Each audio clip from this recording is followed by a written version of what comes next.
Today I want to start with the parable of the talents. Some of you might be familiar with some of the parables. I see some nods, and others are like, I have no idea what you're talking about. It's all good. I'm going to tell you the parable. The boss, the master, has 3 workers, and they call them forward and give them their talents and go away on a journey. And then the master comes back very curious. What did the 3 different workers do with the talents they were given? Well, the first 2 are very happy to tell the master that they invested their talents and have now doubled their value. And the master, as you can imagine, is quite pleased. In fact, the master says, "Well done, good and trustworthy ones. You've been trustworthy in a few things. I'm going to put you in charge of many things. Enter into the joy of your master." Now the 3rd worker said, "I was very afraid, and I hid my talent. I buried it, but here," and they unbury it and hand it back to the master. Now the master is very upset because this one just squandered the talent they were given. They did nothing with it. They didn't invest it. And the master does something interesting, takes the talent from this one and gives it to the one who has the most, saying, "To those who have, more will be given, and they will have an abundance." Now, if you've heard that verse before, it might have made you a little uncomfortable. Does it?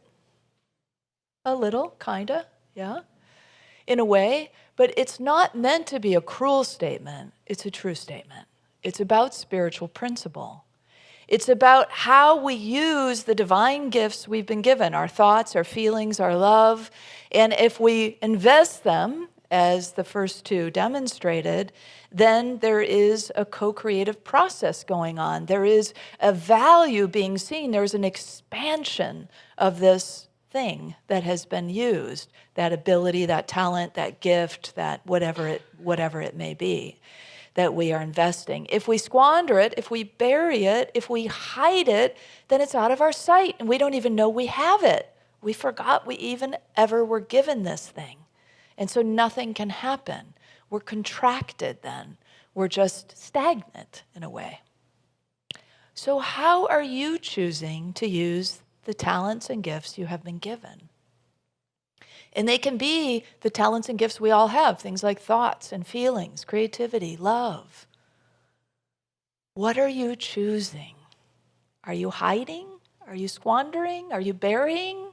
Or are you investing, using, allowing, expanding? It's that simple, really, and it comes down to those choices. This is what I really want to tell you and remind you today is that you are a co-creator. And we may say that, just like we can say any of these spiritual truths, but do we really get it? Do we really take it in and allow that idea to arise in us and to be lived through us? Do you want to say it together? I am a co-creator. Let's say that. I am a co-creator. It always helps to say it again because it's like the first time just sort of, yeah. But then, okay, let's say it this time. I am a co-creator. Okay, now one more time in the belly. I am a co-creator. Feels a little different, doesn't it, each time? Yeah, it's true. It's true. It's the truth about who you are and who you have and how you've come here, who you've come here to be. The principle works. Our principle, the 3rd principle, is stated this way. We are co-creators with Spirit, creating reality through the power of our thoughts and feelings. So the principle works no matter which direction we're going, right? You can be in a certain thought and feeling space that's going to create the kinds of things you'd rather not have in your life. And you can be in that kind of thought and feeling space that's going to bring forth exactly what it is that you had hoped to have, or even something better. This or something better is always a good little tag to put on anything that we envision. And it's important too in this principle to remember that we're not alone. That's the in the co-creation, right? We are co-creating with Spirit. We are always in the dance of the divine. And the divine, the very essence of the divine, is to create. That's what the divine does. It just keeps expanding and creating and becoming. And so as we come into the essence of who we are as divine beings, the second principle, we come into that knowing that this is who I am. And so I'm here then to co-create, to expand, to envision, and to live into those visions. And that's the process that we're up to in this principle. It's a continuous evolution process. It's something that we're wired to be and to do because we are one with divinity. So in the parable of the talents, you might remember that the gifts were not earned. The gifts were just given. And so we see that from the start, the gifts were just given. And then the story reinforces for us then that we come in with the gifts. We come in with everything we need. It's not something that we have to work for necessarily. It's who we are in truth. And so it's what we then do with these things that we have been given that is the key. Do you remember what the Master says? Enter into the joy of your Master. And so there is a joy in the co-creativity. And what is that Master but that very divine essence of us? So it's an entering into the truth of who we are, and it's an entering in to the joy of co-creativity itself and becoming a master at it, mastering the idea of co-creativity. I've heard some people say, I start small, like manifesting a parking space, or, right? Have you done these things? It's like, I want to do this thing and see how it works for me. And so we try these smaller things, and then we start to see, what did I do or didn't do when it worked or didn't work? And it's not necessarily like some kind of superstitious thing. It's just about alignment. The song you just did. It's about getting into alignment. And when we are in alignment, we are in that flow of co-creative mastery. And when we are out of alignment, we can just realign ourselves. But we have to be aware, right? This is the thing about this, that this is really, it's about dwelling in a spaciousness of possibility. So mentally, emotionally, it's about stepping into that idea. I always love that quote of Emily Dickinson's, I dwell in possibility. Emily Dickinson wrote about 1,800 poems. She wrote poems about spirituality. She wrote poems on themes of death and nature. And she was really acknowledged as one of the great American poets at, kind of early days when women didn't always get those kinds of acknowledgments. But what was her key? I bet it was that quote, I dwell in possibility. That she was willing to open herself to the possibility of all that she could be and all that she could co-create with Spirit. And that's really exactly where we want to be, the sweet spot of co-creativity, to be able to step ourselves into this sense of possibility. But how do we get there? Like some days you just don't really feel like all things are possible, right? Or do you? Maybe you do. But often there is a little bit of a stepping stone for us. Or if we get into that space, we don't always stay in that space. We find ourselves, stepping in and out of that space. So what's the key here? For a long time in Unity's teachings, when we talked about co-creativity, we focused on thought. Our whole movement is called New Thought, right? So there was this real emphasis on what's going on in your mind and what happens in your mind, and that you need your mind to be focused a certain way. All still true. However, the emphasis on feelings wasn't really there. And I think we're recognizing now, I know I'm realizing now, that's the juice. That's the fuel. That's what powers creation, is the feeling state. So it's absolutely key that be the thing that we come into. Our emotions are our spiritual GPS. They're our global positioning system, or some people like to call it God's positioning system. And so they kind of tell us, here I am, and there I want to be, right? And so how do I get from this place I'm in to the place that I want to be? And so it's a recognition of where we are that allows us then to decide if we're going to make a shift, if we're going to realign in some way. So feelings can be the surest way for us to succeed. Emotions let us know where we are and where we are going. So if you feel joy, if you feel excitement, if you feel all those good feelings, that good alignment that Narayan and Janet just talked about, then you are in divine alignment. You can be assured. But if you are in a place of doubt or fear or feeling other or separate or any of those feelings that don't feel so good, if you're in the ick, so to speak, then you're probably going in the opposite direction of where you want to be. And so it's not about judgment. It's not about being harsh on ourselves. It's just about making a slight adjustment to realign. And we have the talent to do that. We have the ability to do that. We have the gifts given to us already to get ourselves back into alignment. So I had both of these feeling experiences when Brenly and I decided to co-create something new and move from Missouri to California. And at first I had these like surge of uplifting emotions and excitement and, that feeling of possibility and starting to dream. And we really put in spiritual practice with it that emphasized this and supported it. We read Ask and It Is Given by Esther Hicks. Some of you have read that, right? We created a joint affirmation that we spoke together. We scripted our new lives. If you've never done that, I recommend it. You write out, what's your day going to look like in your new life? And at first it feels like fantasy land, but pretty soon it starts to feel like the real thing. So that's exactly where you want to be, because you want to be in that feeling place that allows you to know where you're headed. So often we think, when I get there, I'll feel good, right? When, whatever, if you fill in the blank, everything's going to be peachy keen over there. When I do this, it's going to be great. But if you're going, when I do this, it's going to be great, and you're over here thinking it's not so great, the pathway is not paved to get there.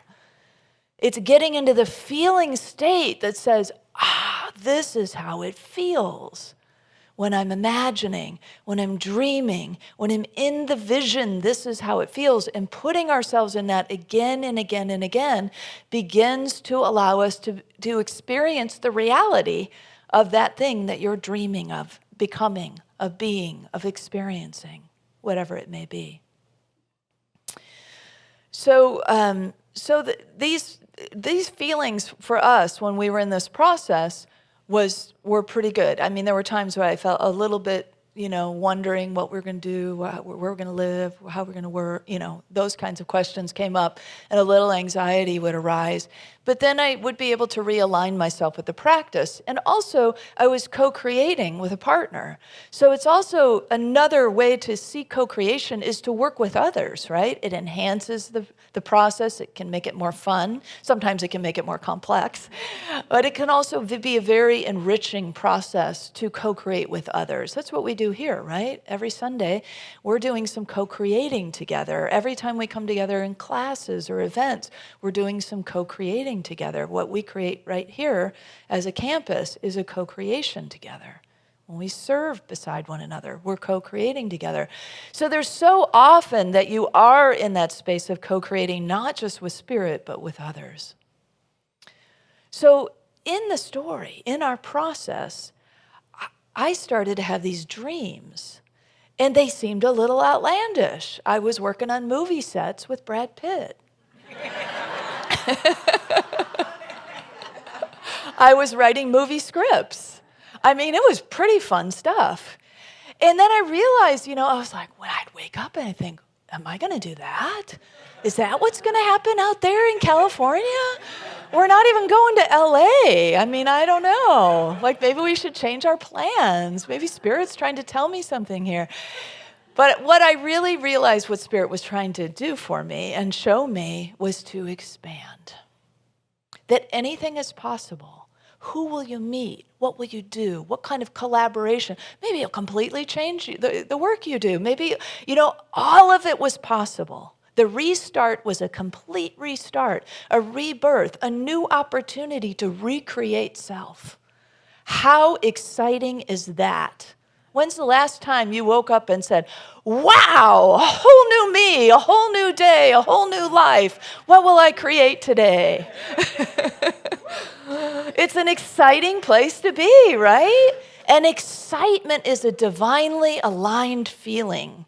I often like to call it scary excited because it's got a little bit of that rumbling, like, whoa, this is big stuff that I'm being called into, but it's very exciting. And so it's that kind of energy. We don't always sustain that level of energy, but we can still stay in the field of those feelings that feed joy, that feed possibility, that feed expansion. And that is going to really create a beeline to whatever it is where you want to be. And I know I'm doing this and I'm pulling in, and we talk about the law of attraction. So one of the things about the law of attraction that I think it's helpful to have a little reframe to is it's all here already.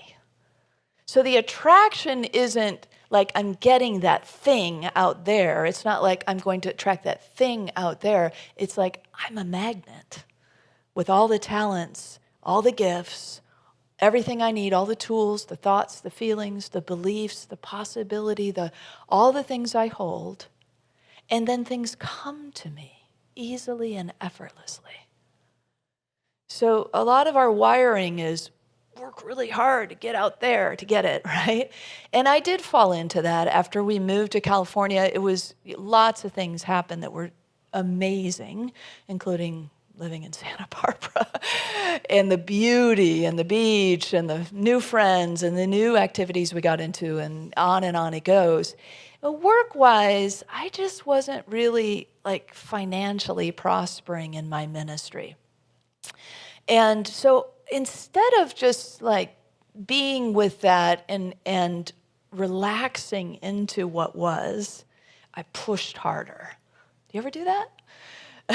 So I just worked harder, right? Because that's what I know to do. Just work harder and just push more and and educate myself more. And it's like add. When in truth, Spirit would have had me relax. And finally, I did relax enough to open the door a little bit. And when I opened the door a little bit, literally and figuratively, grace swooped in. You see, I'd been thinking there was one channel for my financial prosperity, and it was work. And instead, home became the channel. And we attracted a roommate, Alice, who came along with her 10-month-old daughter, Grace. And we had been wanting to adopt a child.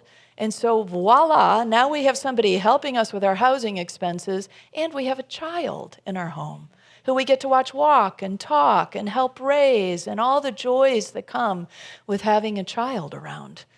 And so I can't even speak to you of the value of the experience, of the richness that came with that slight opening of the door, slight relaxation. And actually, our home came in two ways. The financial prosperity came in two ways, because later on, a friend of ours said, hey, do you want to come live with me on a 6,000-acre nature preserve for free?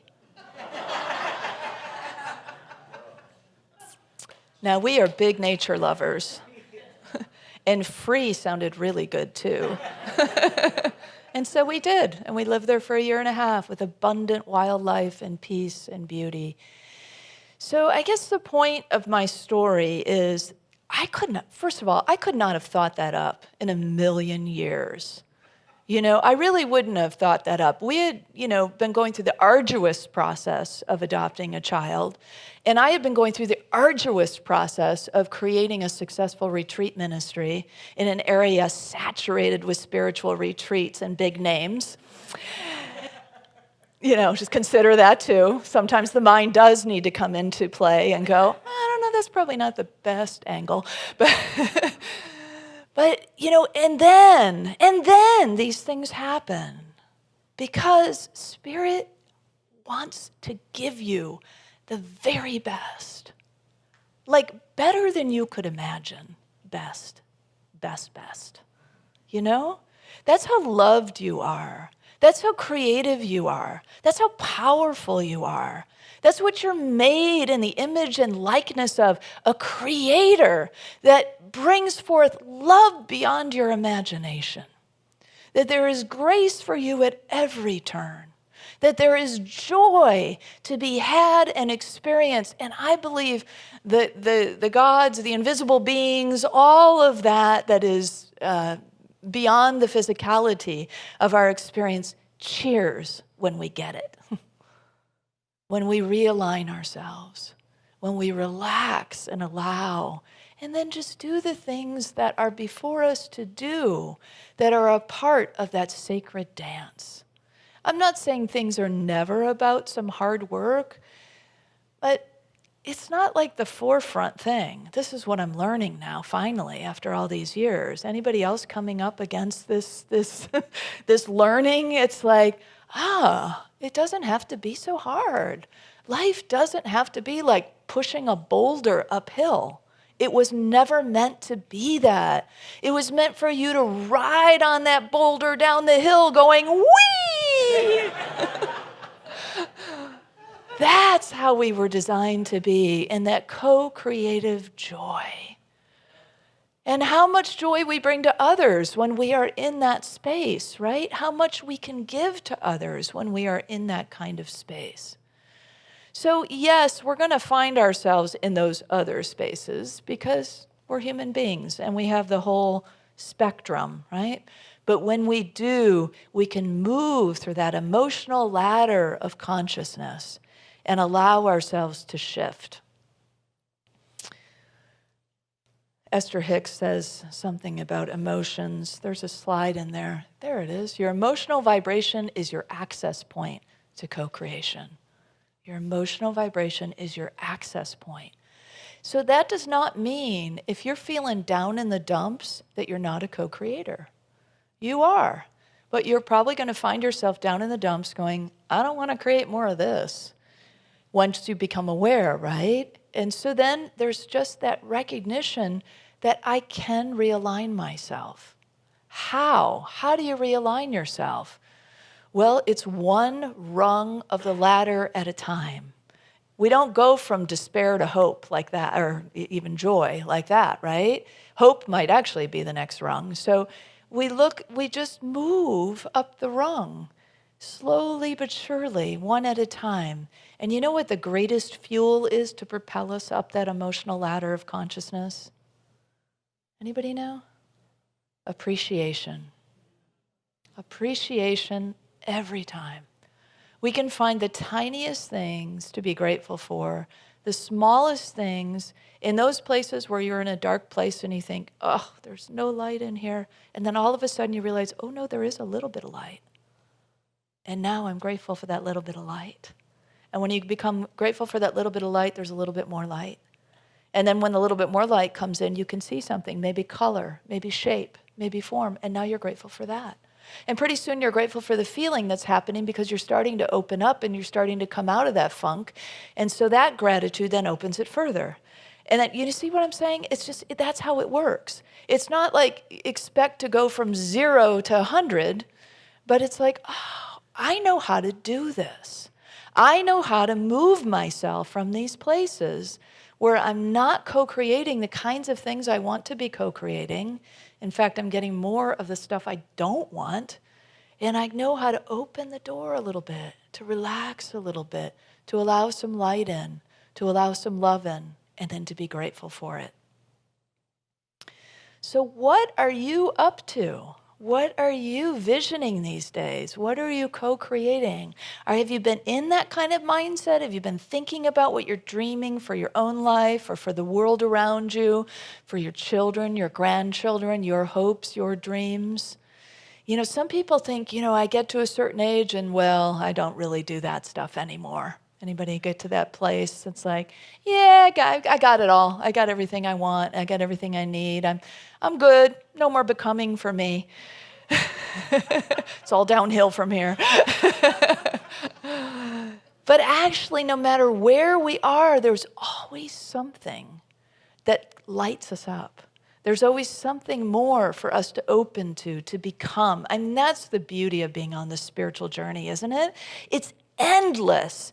And it's endless because we are divine and because we are co-creators and because we are wired to create and expand and become. So, and interestingly, we do that by being grateful for what is right now. So it's not about not being present. In fact, it's very much about being present.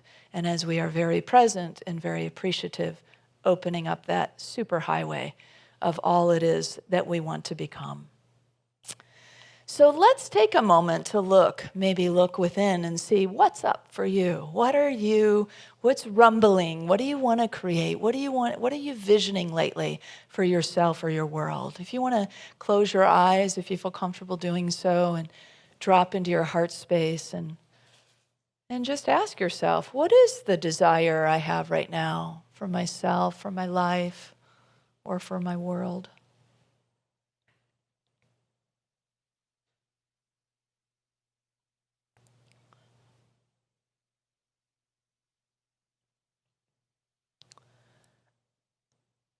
You don't have to make it complicated. Just let whatever comes come. And then notice how you feel about it.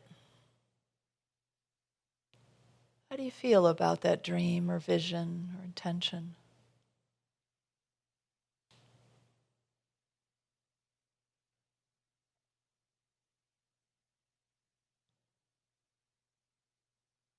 Feel what it's like to have it already.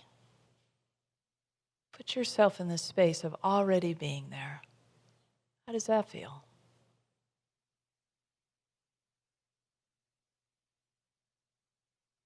And then just breathe that in.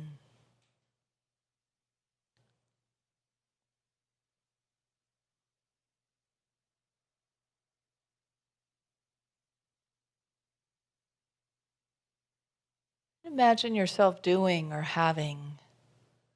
Put yourself completely in it, even more so. And then check in on your feelings again.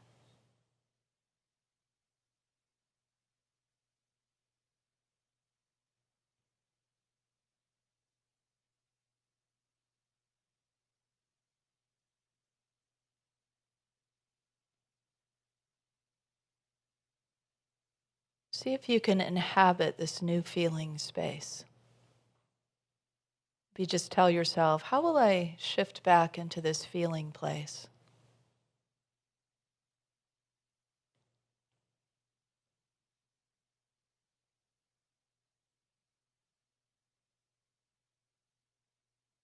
You can visit it often with thoughts and feelings of appreciation, and soon you'll be living your vision.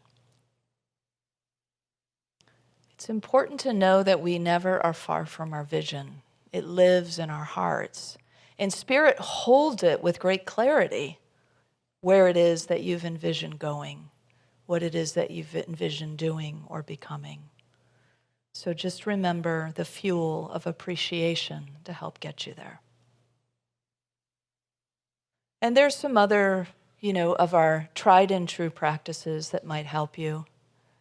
Meditation, for example. I think there's a slide that shows these. 3 practices to ascend the ladder of emotional consciousness. Meditation is certainly one because it brings us often a sense of peace, declutters the mind, quiets us. And observing nature, when you go out in nature and just watch what the trees do, what the animals do, what the rivers do. They flow, right?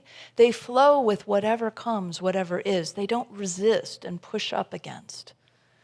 And so as we recognize that, we move like nature, move like spirit, these two woven together, like in our meditation song. And then, of course, we've mentioned appreciation. So to live in the joy of creativity is to enter into the joy of the divine master within, and to begin to master co-creativity in this way of shifting ourselves, of working with our emotions, of becoming aware, and then appreciating to move ourselves to higher ground. So I want to invite you to really work with your vision, your dream, particularly this week. Maybe script it out. See what a day in the life of you living into this dream, or our world being in that dream, would be like. And then begin to feel into it, to really work some of these principles. Maybe you'll create an affirmation to remind you of this. So are you ready? Are you ready to co-create? You got some things on your heart and mind? I see lots of nodding going on. So good stuff happening in the field. Well, let's affirm it together and work it together throughout the week. Together, I ascend the ladder of emotional consciousness with appreciation. I enter the joy of co-creative mastery. And so it is.